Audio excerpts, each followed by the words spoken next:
Huawei may be building something no other Chinese technology company has ever controlled at this scale. The processor, the memory, the storage, the software, and perhaps even the factories that produce the most important chips inside its devices.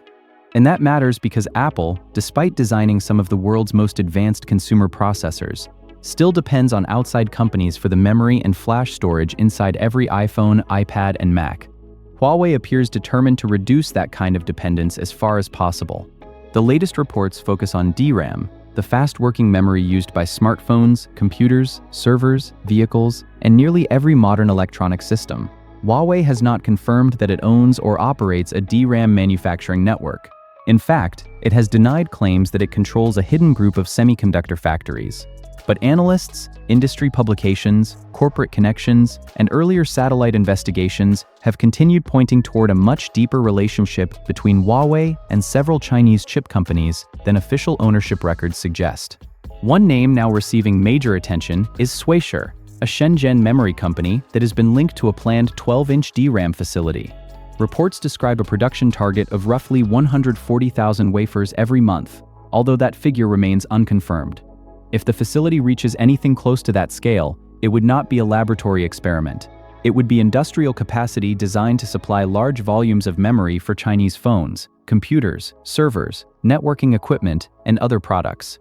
That is where this story becomes much bigger than another new semiconductor factory. Huawei already develops its own Kirin processors through HiSilicon. It sells enterprise solid-state drives and storage systems, and it has spent years developing proprietary SSD controllers, storage software, and flash management technology. Huawei also builds phones, computers, networking equipment, cloud infrastructure, vehicle systems, and data center hardware. Adding a reliable domestic source of DRAM could connect those separate pieces into one unusually integrated technology platform. Apple is often described as the master of vertical integration. It designs the iPhone, the operating system, the processor architecture, many supporting chips, and the services surrounding the device. That control creates excellent performance because Apple can optimize hardware and software together. But Apple does not manufacture its own leading-edge processors. TSMC produces them. Apple does not fabricate its own DRAM. Suppliers such as Samsung, SK Hynix, and Micron provide memory. Apple also relies on outside companies for NAND flash and many other essential components. Huawei's ambition appears different. It is not merely trying to design the best phone processor or create a polished operating system. It is trying to build a supply chain that can continue functioning even when foreign governments restrict access to crucial technologies. In that environment, owning more of the stack is not only about performance or profit, it becomes a form of strategic protection. The United States placed Huawei on the Entity List in 2019, sharply limiting its access to American technology. Later export rules also restricted foreign-made chips produced with certain American software or equipment. Those measures disrupted Huawei's smartphone business, weakened its access to advanced processors, and forced the company to search for alternatives across nearly every level of semiconductor development. For several years, many observers believed the restrictions had permanently stopped Huawei's momentum. Its global phone shipments collapsed, Google services disappeared from new international devices, and advanced chip supplies became difficult to secure. Then Huawei returned with new premium smartphones powered by domestically produced Kirin chips. Those processors did not immediately match the most advanced Apple or Qualcomm products, but their existence demonstrated that China's semiconductor network had progressed further than many outside analysts expected.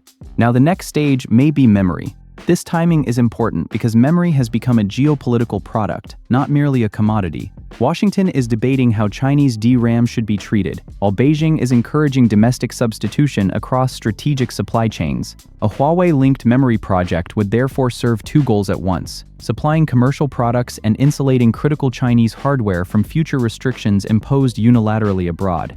A processor receives most of the attention because it performs the calculations and carries the recognizable brand name, but a processor without memory cannot do useful work. DRAM temporarily holds the information that the processor needs immediately. Faster memory can improve responsiveness, multitasking, gaming, professional software, and the efficiency of large computing systems. When memory is scarce, expensive, or restricted, even a powerful processor can become difficult to deploy at scale. Huawei currently has to obtain memory through suppliers and partners, just like most technology companies. China's strongest established DRAM producer is CXMT, which has expanded rapidly and is now at the center of political pressure in Washington. American lawmakers have discussed tighter restrictions on Chinese memory chips, especially as reports suggest major global companies have evaluated Chinese components. That pressure gives Huawei another reason to support an alternative source. If Shueisha can produce usable DRAM in large quantities, Huawei could gain a second domestic pathway. It could potentially shape memory specifications around its own processors, storage systems, phones, servers, and networking products. It could coordinate product development earlier, test components more closely, and reduce the risk that a foreign supplier suddenly becomes unavailable because of sanctions or licensing decisions. However, building DRAM is extremely difficult. Memory chips may look repetitive compared with complex processors, but manufacturing them economically requires enormous precision, strong yields, advanced materials, reliable equipment, and years of process knowledge. A factory can technically produce working chips and still lose money if too many wafers contain defects. Samsung, SK Hynix, and Micron have spent decades improving production and spreading their research costs across huge global businesses. The reported Shueisha facility is associated with 28nm DRAM technology. That sounds old when compared with the small node numbers used to market processors, but memory processes cannot be compared directly with logic processes. Mature equipment can still produce valuable memory for industrial devices, networking systems, automobiles, consumer electronics, and many other products. The first objective may not be defeating the latest Samsung memory chip. It may be creating dependable capacity using tools China can obtain, maintain, and eventually replace domestically. This strategy would follow a familiar pattern. Start with products that are possible today. Use domestic demand to keep factories busy. Improve yields through repeated production. Train engineers. Localize more equipment and materials. Then move toward higher density, lower power consumption, and more advanced memory generations. Huawei has the scale to support that process. According to its official 2025 annual report, the company generated 880.9 billion yuan in revenue and invested 192.3 billion yuan in research and development.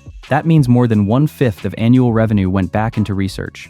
Huawei also reported that approximately 114,000 employees worked in research and development by the end of 2025. Few companies anywhere can sustain that level of engineering investment.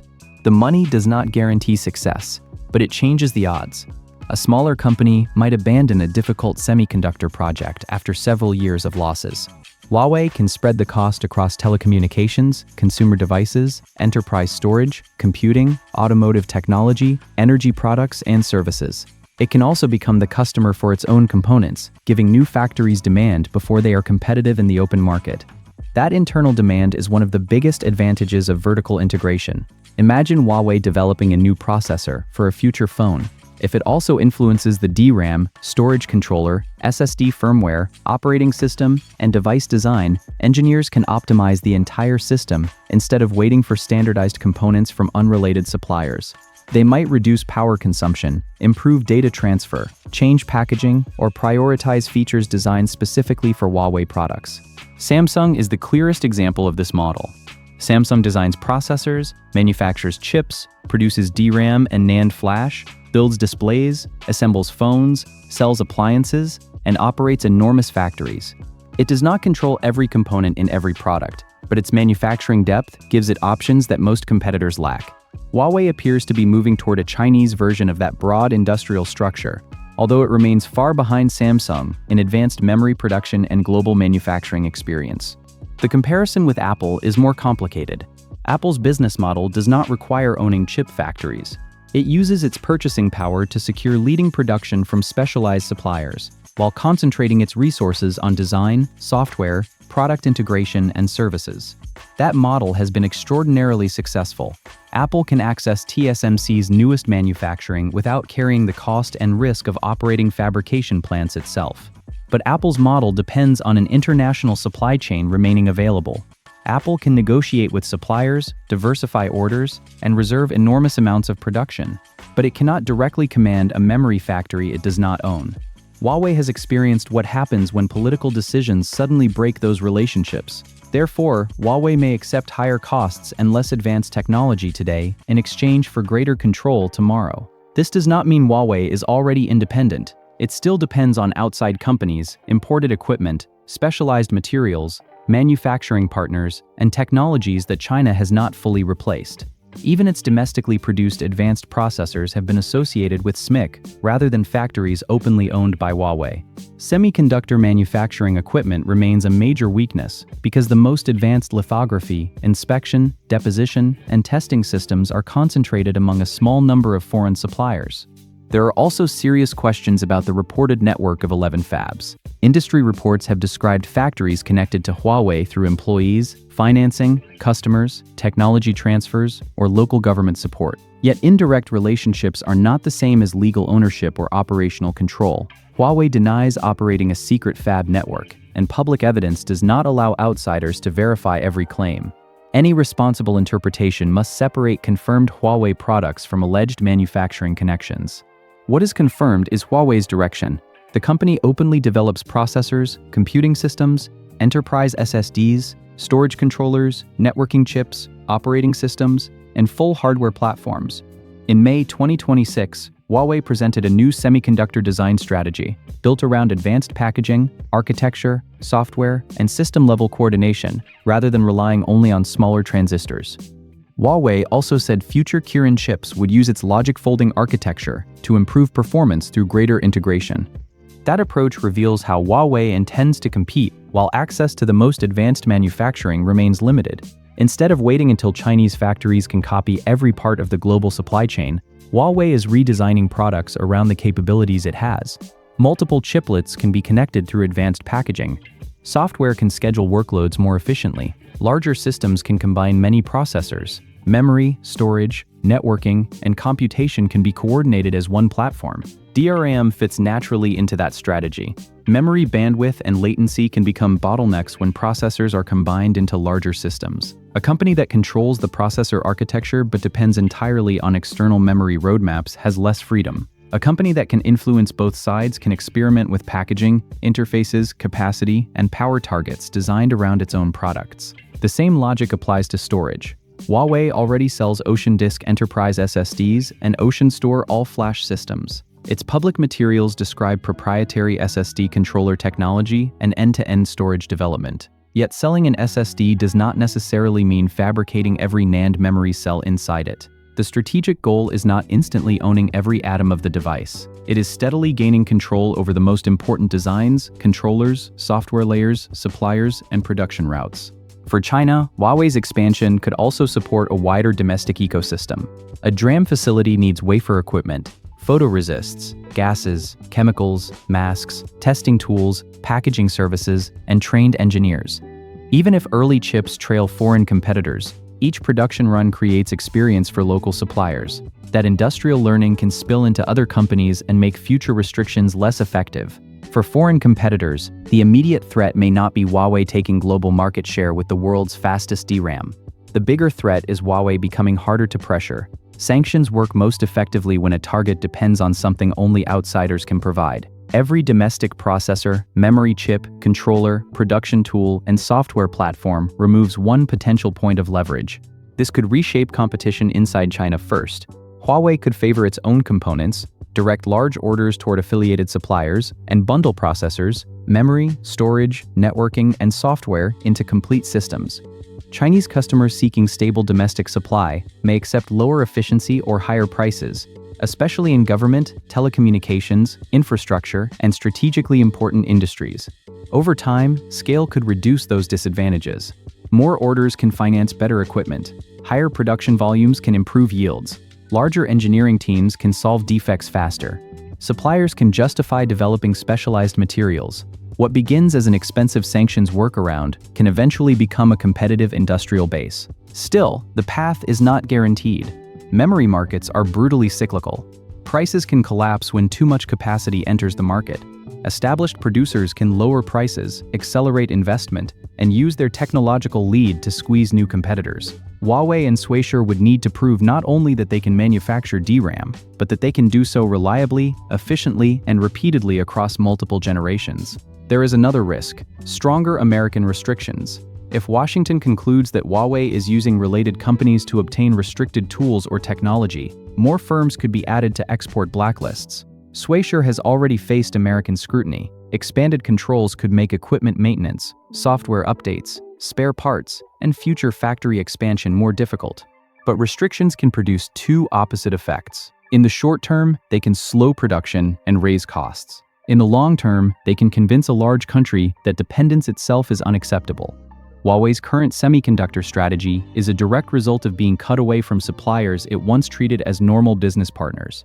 The more pressure increases, the more resources China may direct toward replacing every vulnerable component. That is why the real story is not whether one rumored factory immediately beats Samsung or Micron. The real story is whether Huawei can connect enough domestic capabilities to create a self-reinforcing technology system. Huawei processors generating demand for Chinese fabs, Chinese memory supporting Huawei devices, Huawei storage products creating demand for controllers and NAND, and domestic equipment companies learning from every new production line. Apple's ecosystem is powerful because millions of customers, developers, devices, services, and custom chips reinforce one another.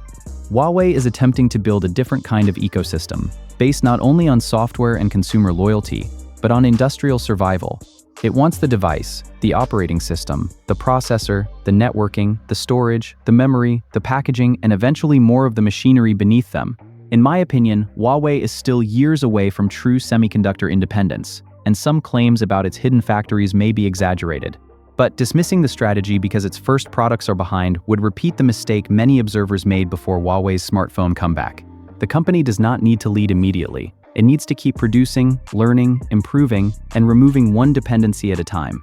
If Huawei eventually controls reliable supplies of CPUs, DRAM, SSD technology, and advanced packaging, America will face a much harder target than the company it sanctioned in 2019. Apple may continue building faster and more profitable devices, but Huawei could possess something increasingly valuable in a divided world: the ability to keep building when outside suppliers are ordered to stop. So what do you think? Is Huawei creating the next Samsung-style semiconductor empire, or will manufacturing limits prevent it from closing the gap with Apple and the world's leading chip makers? Tell us your opinion in the comments. And for more stories about China's processors, memory, storage, manufacturing, and the global technology race, subscribe to the Eastern Engine channel.